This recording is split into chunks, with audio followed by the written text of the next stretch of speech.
Am I the butthole for pulling my daughter from a waterpark trip because her teacher made her stay with a kid she doesn't like? My daughter Bryn, 9 female, is going on a trip to a nearby water park with her class next week. She loves water and has been talking about it for months, so I was a bit thrown off when she came home crying a few days ago and told me she didn't want to go. I asked her why and she wouldn't tell me because she thought I'd think she's a bad person. When I finally coaxed it out of her, she said her teacher Ms. Ann has forced her to be the buddy of her classmate Ben for the entirety of the trip. She was to ride the bus with Ben to and from the trip, eat lunch with him, and go on all the rides with him instead of spending time with her friends. She then said nobody likes Ben because he whines whenever they have to do work and picks his nose and wipes boogers everywhere. I was horrified, not only because Ms. Ann had made Bryn do such a thing, but also because she had made her believe she was a bad person for not wanting to. Unfortunately, this wasn't my first experience with Ms. Ann, as she frequently used my soft-spoken, intelligent older daughter as a behavior buffer for the naughty boys until I threatened to report her to the superintendent. It's clear to me that Ms. Ann is still too comfortable with enforcing archaic gender roles on her kids and forcing girls to do unpaid emotional labor for the sake of the boys. I immediately sent Ms. Ann an email condemning her actions. She sent me back an email with a bunch of bullcrap that basically ended with if Bryn goes on the trip, she has to be Ben's buddy. Fine. I informed her Bryn would not be attending then. I immediately booked VIP tickets the same day her class was going so she could still go to the park and see her friends. What happened next I wasn't expecting. Bryn is quite popular, so I have gotten to know a lot of the moms in her class. When I let them know what Ms. N did, some of them were so horrified that they also pulled their kids out of the trip.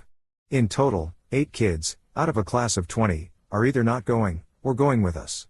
Today I got an email from Ms. N saying that because almost half of the class isn't going, they either have to raise the cost for the other students or not go at all. She practically begged me to let Bryn go and tell all the other parents to let their kids go, promising she wouldn't make Bryn do anything she didn't want to do.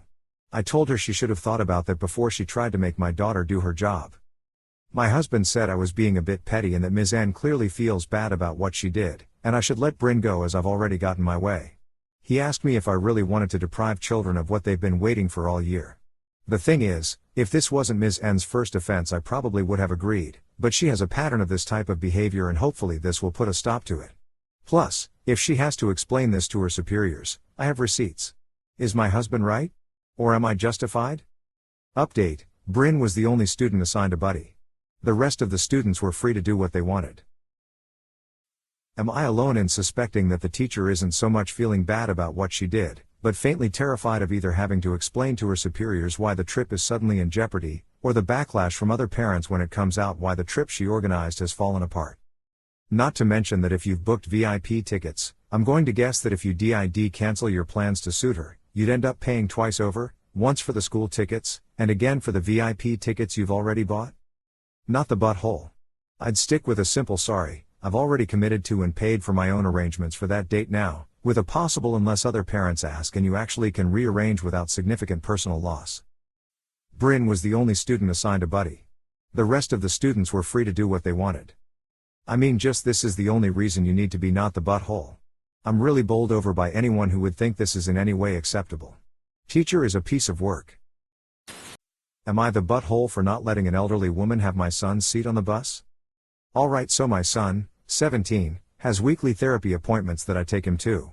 Unfortunately, my husband let our daughter borrow his car and then had an emergency at work so he had to use my car, so my son and I had to take the bus.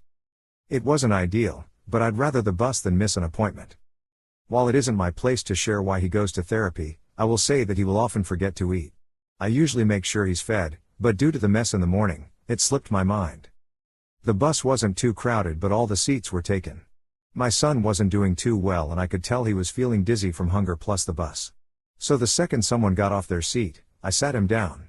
I then tried to find a chocolate bar I had in my bag. While this is happening, I noticed an elderly woman and her adult daughter standing beside us. I didn't pay much attention until the daughter tapped me on the shoulder. She asked if my son could move so that her elderly mother could have a seat. I felt really bad, I really did, but my son was not doing great and standing would make it harder. I had found the chocolate and he was eating it slowly, but if he stood up right then, I can assure you he would have fainted. I apologized to her and explained that my son wasn't feeling well. She rolled her eyes at me and said that she saw him standing earlier and that he's a young healthy teenage boy, he'll be fine. I apologized once again and told her that he wasn't feeling well and that if he was then he himself would have offered her a seat. The daughter told me to look at her mother, and I admit, the poor woman looked really tired. But I couldn't. My son had started to lean against me, so I told the woman one last time that I was sorry and to ask someone else. I then heard them both whispering and calling me an entitled jerk. And when we got off the bus, a woman that got off with us said that a teenage boy can handle standing more than an elderly woman can, and that she hopes someone treats me like that when I'm her age. My son was so out of it, I don't think he even noticed or cared, but I can't get this off my mind. Am I the butthole? A totally unrelated woman thought I was along with the two. I wasn't sitting down and did not have a seat. Not the butthole. You handled it the same way I would have, politely explaining that your son wasn't feeling well and needed to sit. I'm sure there were many other people they could have asked, and many other people that could have offered, so I'm not sure why they felt the need to pick on you and your son. Not the butthole. Having an invisible illness is the pits. For just this very reason. I too get these crashes on occasion, and there's no choice to it. If I don't sit down and get something in me, a Gatorade if nothing else, I will pass out. I've been this way all my life, thin and chunky, and yes, have been to billions of doctors over it, slight exaggeration. 99% of the time I manage it well, but sometimes forget to eat or think it's been a lot less time since last eating than it has been. Not the butthole. Sorry they were so rude to you. Often people have disabilities or illness that is not obvious from their appearance. Once you explained to them that your son had a need for the seat, they should have backed off. After that it was their issue. Also, if the elderly woman needed a seat so bad, they could have asked basically anyone on the bus who was able-bodied. It doesn't make any sense that he limited their search to one person because he was a teenage boy. Am I the butthole for calling my daughter a selfish, insecure little brat? My daughter, 16, and I have gotten into a massive fight. My daughter has always been a picky eater, and we have always done our best to accommodate her, feeding her before parties, weddings, etc. The problem lies with my husband's upcoming birthday, turning 50. The restaurant he has picked is very special to us. That is where we first met as children for a business deal our parents had, and then we became best friends when he asked me out in that very restaurant, and our first date was there. When he proposed to me and who catered our wedding, I told him I was pregnant, and we held my daughter's first birthday there. Unfortunately, we couldn't go there a lot as we had to move for his job, but basically, all the major events of our lives were held there. So for my husband's birthday, to celebrate him turning half a century old, we want to go there. We once took our daughter there when she was 10 and she hated it. But now since she is 16, I thought she would have matured enough, and it is not like I'm forcing her to eat. She has the option of eating at home, and I've told her so many times that the restaurant does have food she likes to eat, but she claims that it smells bad. It is a seafood restaurant, but we always sit outside at our usual table, so I don't understand that.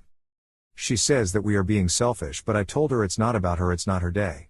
In anger, she has refused to talk to us and not doing her usual chores and is refusing to eat. My husband is heartbroken and thinks it is all his fault and wants to cancel, but I think it will just fuel her brattiness. Today my husband had to work late, so it was only my daughter and me. When I called for my daughter to come to eat, she looked at the food and then took the plate and dumped it in the bin. I was shocked. Food is valuable and she didn't have to do that. I snapped at her, calling her a selfish, insecure little brat.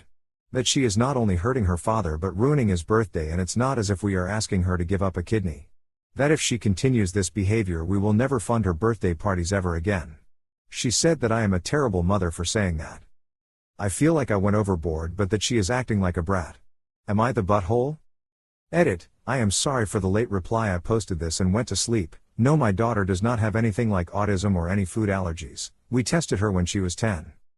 We can't leave her at home because this restaurant is across the country from where we are going to meet our family, and according to our country's laws she is still not allowed to be alone for more than a day without parental supervision. We have never had a fight like this, and she usually is a chill kid. I have no idea what has gotten into her. Not the butthole. And I honestly don't understand all the comments.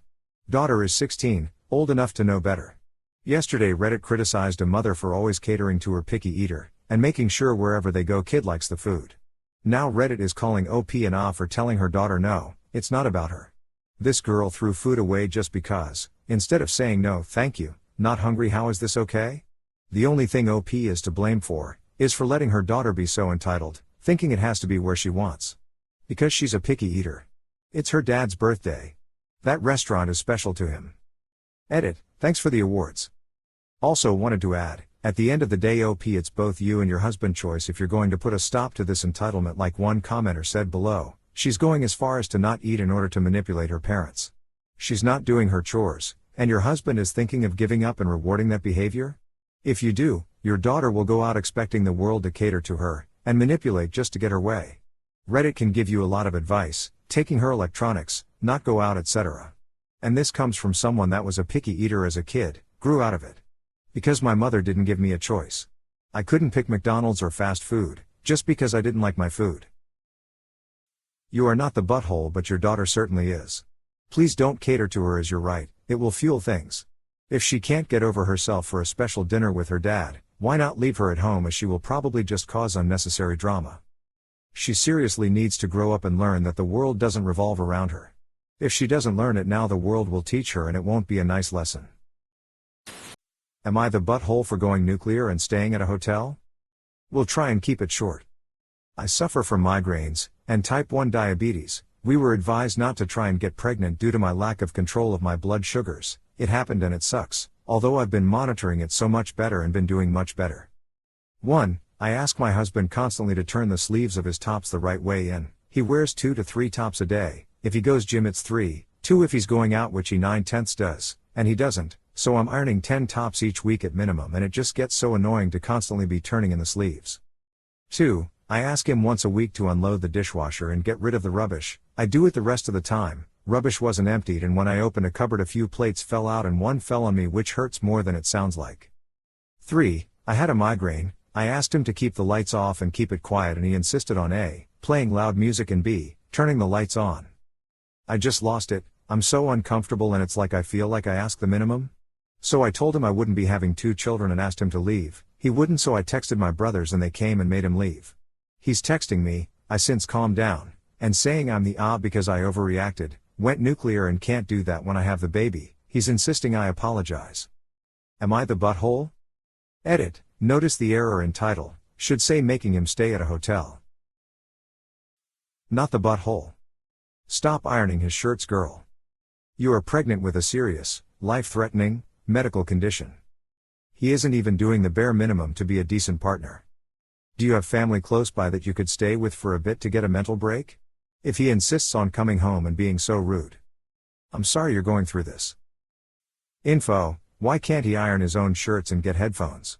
I'd divorced before you're forced to single parent with him in the room. Am I the butthole for wearing a romper and not a dress at a wedding? I, 16, gender fluid, was recently at a close relative's wedding with my family, just guests, not as part of the bridal party or anything. The dress code the bride told us, and that was on the invite, was that women wore dresses and men had to wear something similarly formal, for example a suit. I am a fab, so was told I would have to wear a dress. I don't identify as a woman, however, so I wasn't comfortable with this and asked for a potential compromise on my outfit. She insisted that I wore a dress. Cut to when my family were ordering their wedding clothes / figuring out their outfits. My parents asked if I had found anything suitable, and I sent them a link to a romper that looks very much like a dress at first glance. It's genuinely not noticeable unless you look closely that the bottom part is not a skirt. We got the romper, it arrives and everything is fine. I wore it to the wedding, and for the first part everything seems okay, until I am pulled along too hard by a kid and end up tripping and falling face first, sprawled out on the floor.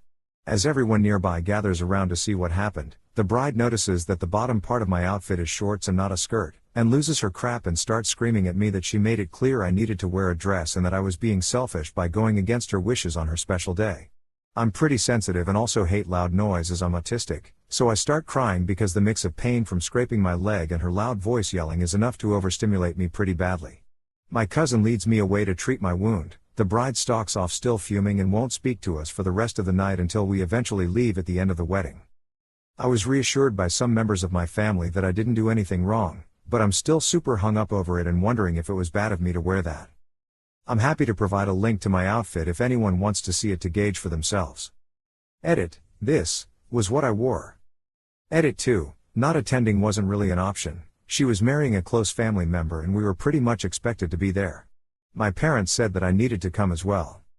Edit 3: this is the most feminine item I own by far, and the discomfort is mainly subconscious with dysphoria and all, and the being forced into a gender binary when that's not who I am. Plus, I enjoy the security of not worrying if my skirt will fly up in the wind. I would have much preferred a pantsuit or something, but knew that wouldn't go, so this was the closest thing to fitting dress code I could find. Edit 4: I am perfectly fine with providing photos of the professional photo prints they had done of the event when they are ready, as evidence. It just might take a while. Not the butthole. Dress codes for non-wedding party members are usually for a level of formality, not a prescription for a particular article of clothing. If you can't even tell the outfit isn't up to code without a trip-fall accident, I hope you're okay. I can't see what the problem would be. Not the butthole. What is it with all these brides suddenly deciding they have more control over their guests' dress choices than selecting one of the standard dress codes? No, bride, you don't get to insist that women wear dresses versus a nice pantsuit or a nice romper that looks like a dress. Not the butthole. You did the best compromise you could, which is a romper. As someone who does identify as a woman, but doesn't like dresses, it totally makes sense that you did the best with what you had. Honestly, the fact you found a romper that looks like a dress was very cool. It's kind of weird that the bride was so hung up on you having to wear a dress. But your family also let you get the romper. So if your family is on your side, then you aren't the butthole. I'm sorry this happened, friend. Am I the butthole for telling my daughter to learn some social skills and make friends her own age? I have a 19-year-old daughter, Samantha. Samantha doesn't have many friends. She rarely leaves the house except for school or work and never brings people over. She never stays late at school or tries to talk to anybody either.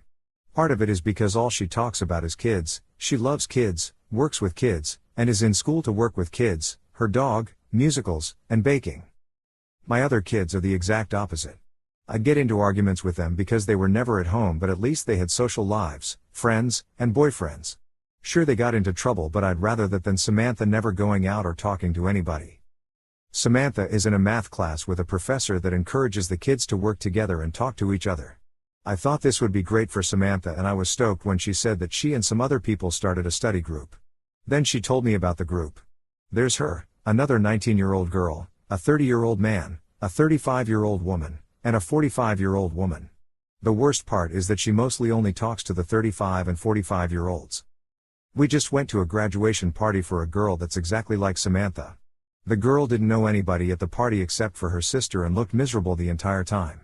She talked to two people at the party, a girl close to her age who works a similar job to her and has a pet, so they talked about work, kids, and their pets, and a woman 15 years older than her who has a job very similar to what Samantha wants to do, and all they talked about was school and that future job.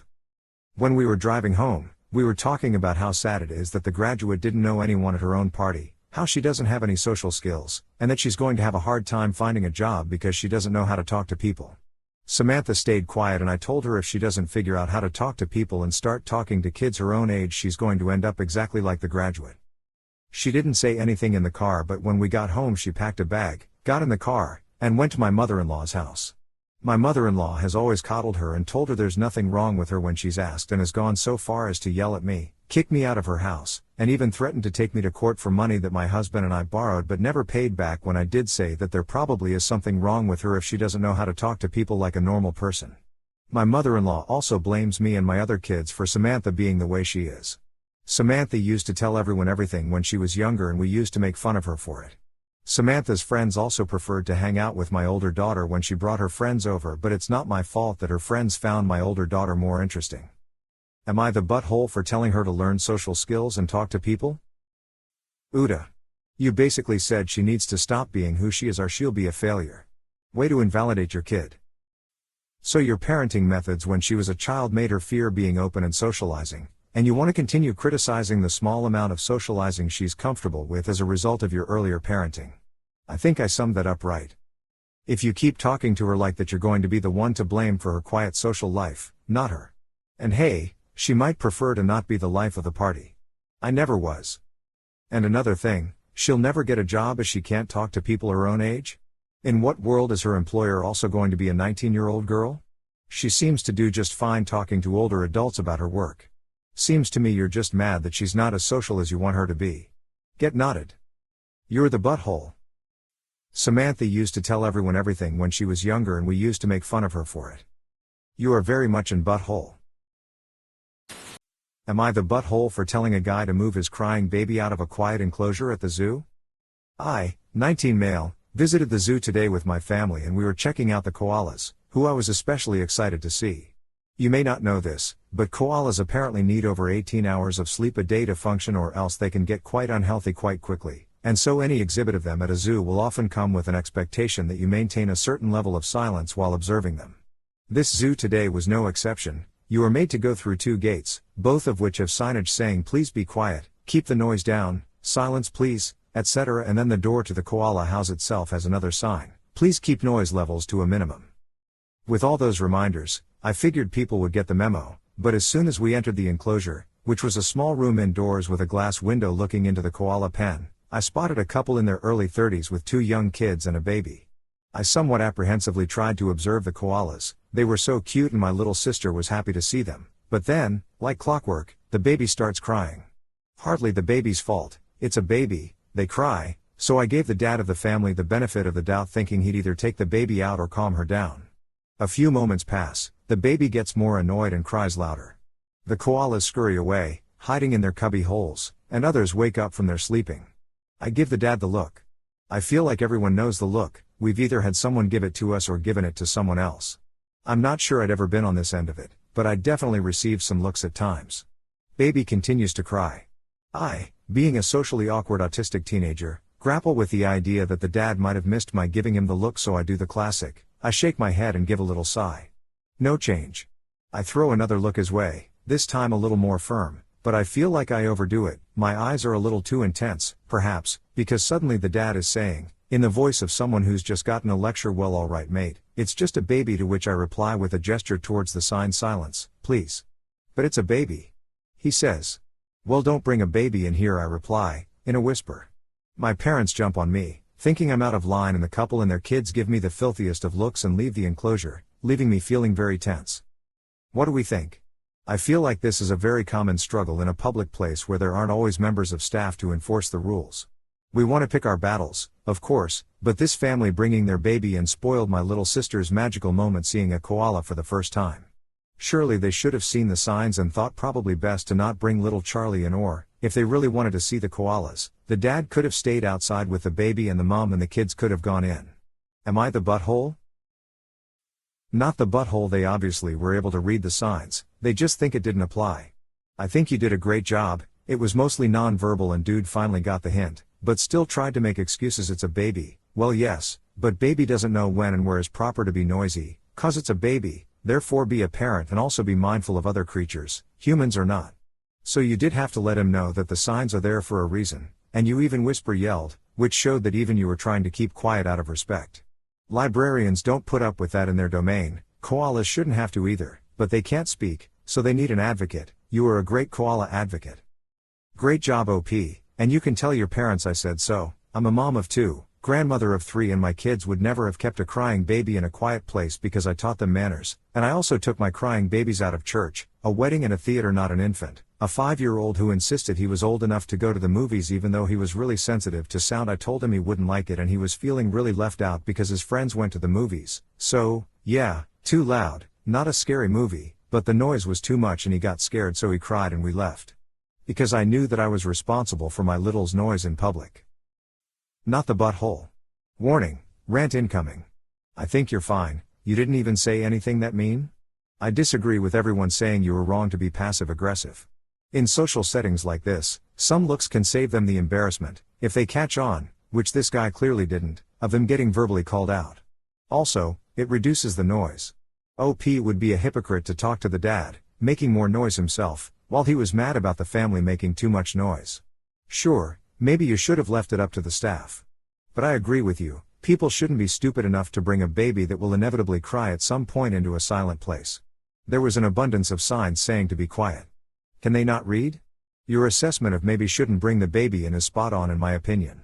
If a couple brought their baby into a movie theater, a place that has a similar expectation of remaining quiet, and their kids start screaming, people would get justifiably pissed. This is arguably worse than that because you're disturbing animals. If the couple really wanted to bring their older children in, they could have taken turns. One stays outside with baby, one goes in with the older children, then comes out to watch the baby, other parent goes in. Too inconvenient? Too bad. You chose to have kids and you can't bring all kids everywhere all the time. You could also have just one parent go in with the older children and leave it at that. It's not like it was a solo parent who had no choice but to bring all 3 inside. Or, better yet, don't go see the koalas if you can't follow the rules. Tons of options that don't involve making other people and animals inconvenienced by your children. If the baby started crying and they left soon after, that would be fine. If the baby was in a deep sleep, that's okay as long as they're quiet. But as soon as the kid starts crying loudly, you need to take them out. He tried to say it was okay just because the baby doesn't know better. Well, you should. FFS. From how you're describing it, it sounds like this kid was crying for a while too. Not cool.